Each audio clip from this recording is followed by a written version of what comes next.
J'y arriverai jamais, c'est impossible, il y a trop de trucs à connaître, il faut être trop fort techniquement, j'y arriverai jamais, il y a trop de choses à faire, je suis nul en informatique, j'y connais que dalle, j'y arriverai jamais.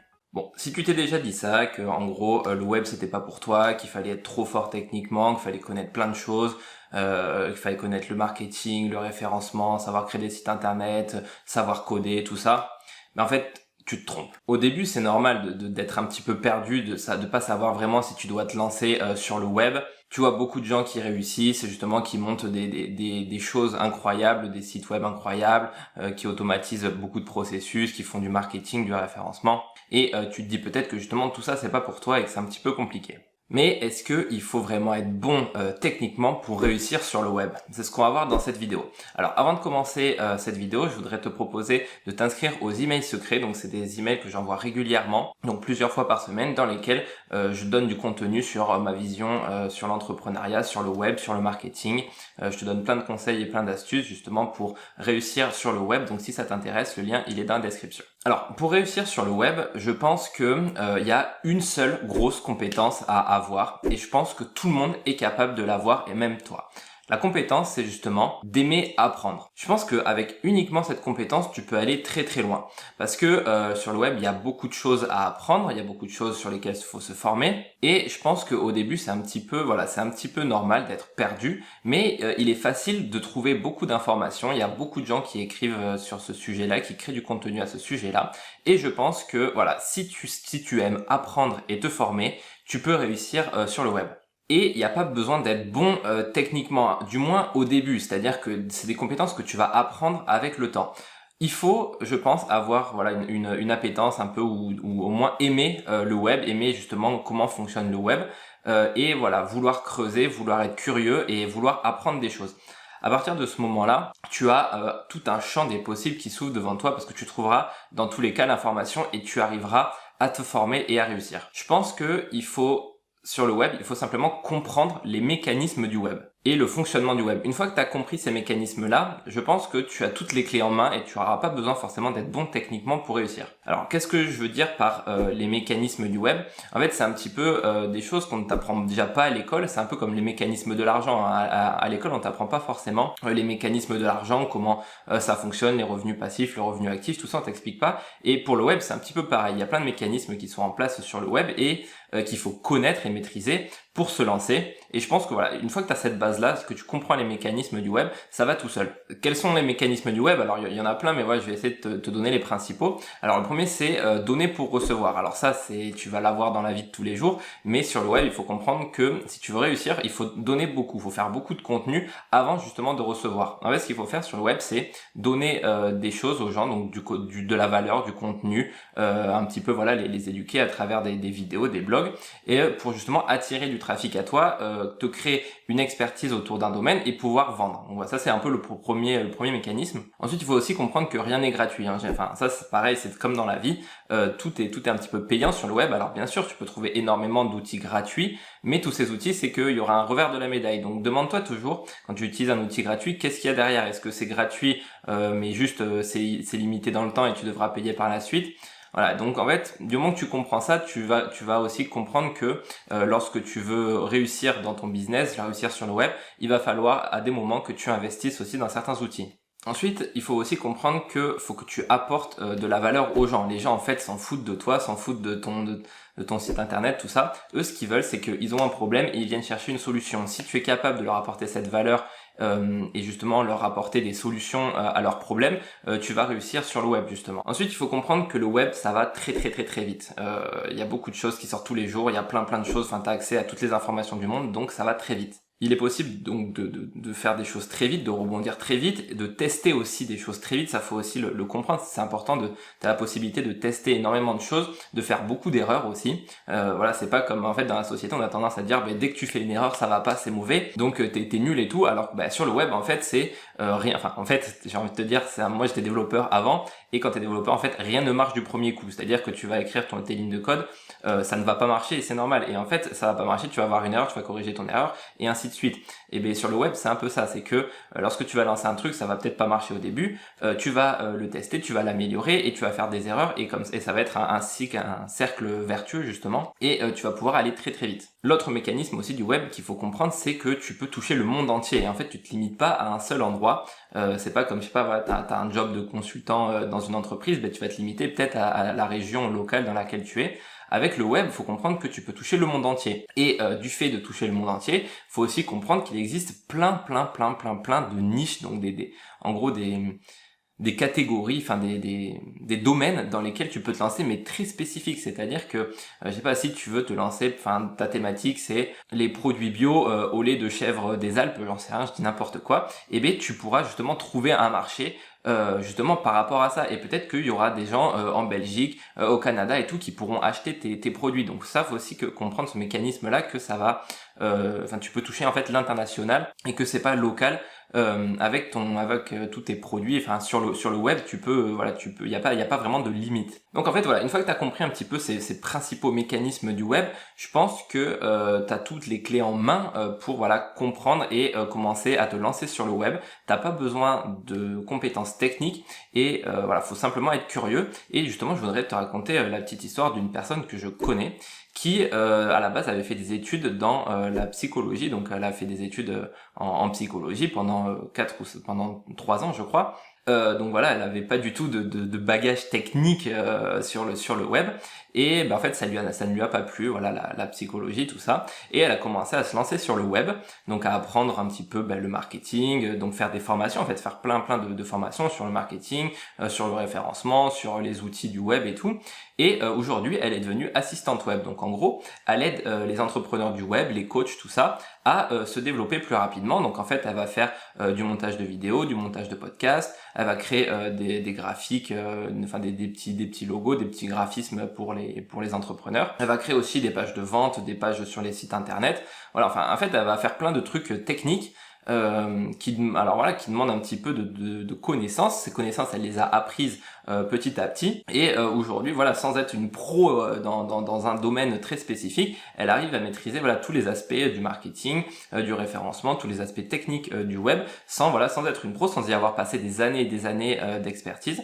Et ça lui permet quand même de réussir sur le web, d'avoir un travail en ligne. Alors après réussir sur le web, ça peut tout, tu peux faire plein de choses, et c'est aussi ça qui est cool, c'est qu'il existe plein de métiers différents sur le web et que tu peux expérimenter, tester, et ça peut aller très vite. Et justement quand elle s'est lancée sur le web, elle a réussi à se dégager un salaire très rapidement en fait. Et c'est ça qui est cool sur le web, c'est que alors ça marche pas à tous les coups, bien sûr. Quand tu lances un business, ça peut prendre des mois voire des années à se lancer, et parfois tu tombes sur le bon truc où il y a beaucoup de demandes, ton produit marche bien ou ton service marche bien, et tu peux te dégager un salaire hyper rapidement en fait. Donc voilà, ça je pense que c'est la seule vraie compétence à maîtriser, c'est être curieux et vouloir apprendre tout le temps, se former tout le temps, se remettre en question, essayer des choses et donc échouer sûrement, et repartir, rebondir et retester. Deuxième chose que je voudrais te dire, c'est que avec les outils actuels, tu peux tout faire en fait. Il n'y a pas besoin d'être développeur, de savoir coder, d'être hyper bon dans des trucs, de savoir faire des tableaux Excel, dynamique croisée, machin. Enfin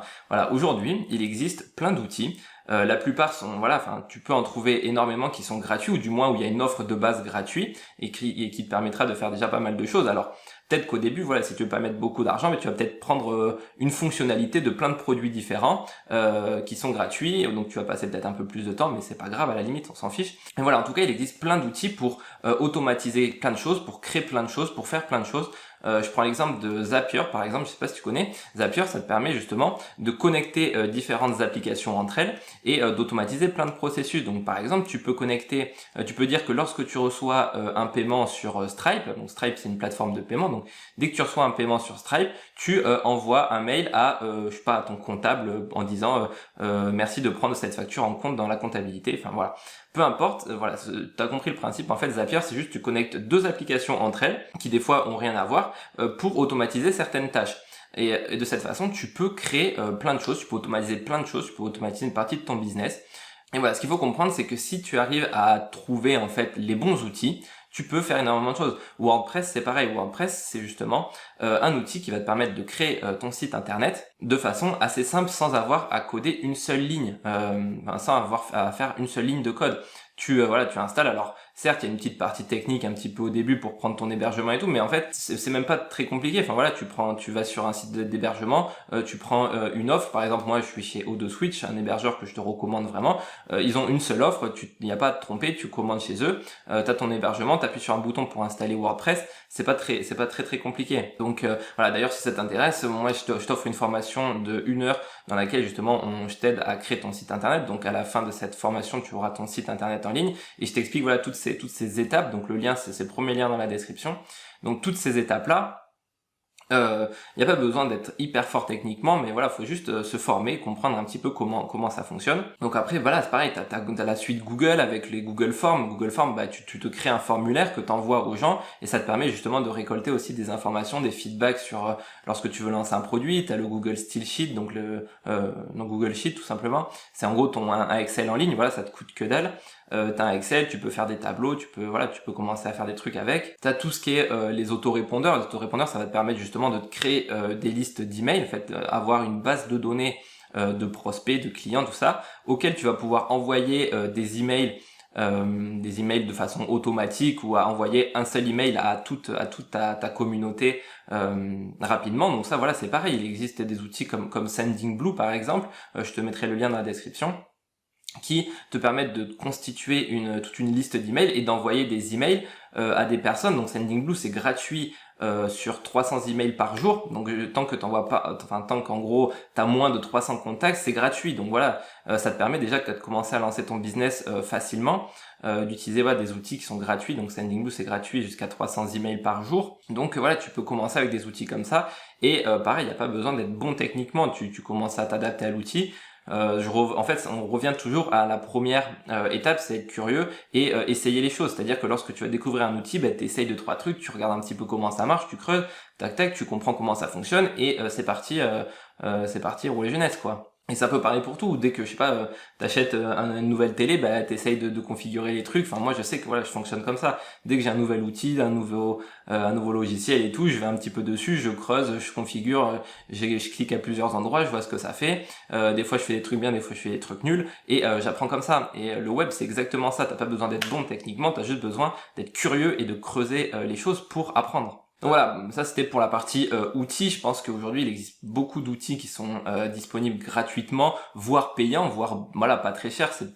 Souvent faut investir un petit peu quelques euros, mais t'as pas besoin de mettre un budget conséquent non plus, et tu peux faire des choses extraordinaires avec. Et la dernière chose que je voudrais te dire, c'est qu'il faut rester simple. Je pense qu'il y a trop de gens qui se compliquent la tâche, qui pensent que le web c'est compliqué, qu'il y a beaucoup de choses compliquées, que ce que je disais un petit peu au début de la vidéo, qu'il faut être bon en marketing, il faut être bon en SEO, en référencement, il faut être bon sur la création de sites internet, voilà. Enfin, en fait, faut faire simple. Faut pas aller trop dans le détail, il faut aller à l'essentiel. Voilà, est-ce que tu as besoin réellement d'un site internet? Je sais pas, si tu veux si tu veux faire une boutique en ligne, oui, tu auras peut-être besoin d'un site internet, mais si par exemple tu veux juste t'es pas sûr de ton concept, tu veux juste, je sais pas, tu veux être menuisier par exemple, t'es pas encore tout à fait sûr de te lancer là-dedans, tu peux commencer par te créer un petit compte Instagram par exemple, poster tes petites créations, genre quand tu fais un petit truc en bois, tu peux le créer sur Instagram, tu vois un petit peu que les gens s'intéressent ou pas d'ailleurs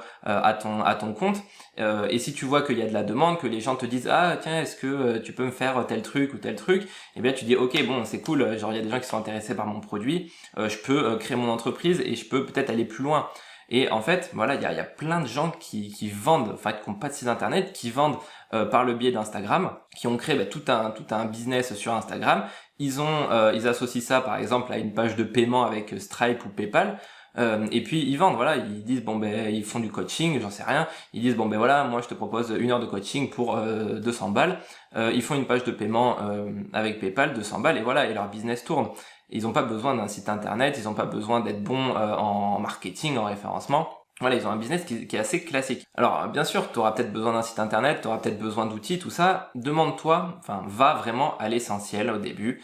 Demande-toi qu'est-ce qui est vraiment essentiel dans ton business? Est-ce que tu as besoin que ta facture elle soit hyper designée avec ta police d'écriture, avec ton petit logo, avec des petites fleurs à droite à gauche? Est-ce que tu as vraiment besoin de ça? Est-ce que tu as besoin de t'embêter à faire ça? Voilà, si tu trouves un outil qui te fait des factures en noir et blanc, machin, est-ce qu'au final ça peut pas faire le taf au début? Et je pense qu'il y a beaucoup de gens qui se compliquent un petit peu la tâche, qui s'ajoutent, enfin qui rajoutent justement de la complexité dans leur taf, dans leur boulot de tous les jours, juste pour faire des trucs un peu beaux, un peu machin, alors que c'est pas essentiel. Enfin, les gens, si tu veux, quand ils vont recevoir ta facture, voilà, que ça soit en noir et blanc ou avec une petite fleur, ok, ils vont peut-être se dire, ah tiens, c'est sympa, mais bon, à la limite, voilà, c'est pas non plus très important. Enfin, au moins au début, enfin voilà, concentre-toi sur l'essentiel. Des fois, il faut faire abstraction de la partie technique et se dire, ok, qu'est-ce que je dois faire? Ok, je dois créer un produit. Ensuite, je dois trouver des clients. Et ensuite, je dois faire un petit peu la promotion de mon produit, faire un argumentaire pour vendre. Et je dois être capable de pouvoir livrer mon produit. Bon, ben comment je fais? Je crée mon produit, bon, ça je sais faire. Je me fais un petit site internet classique, une seule page.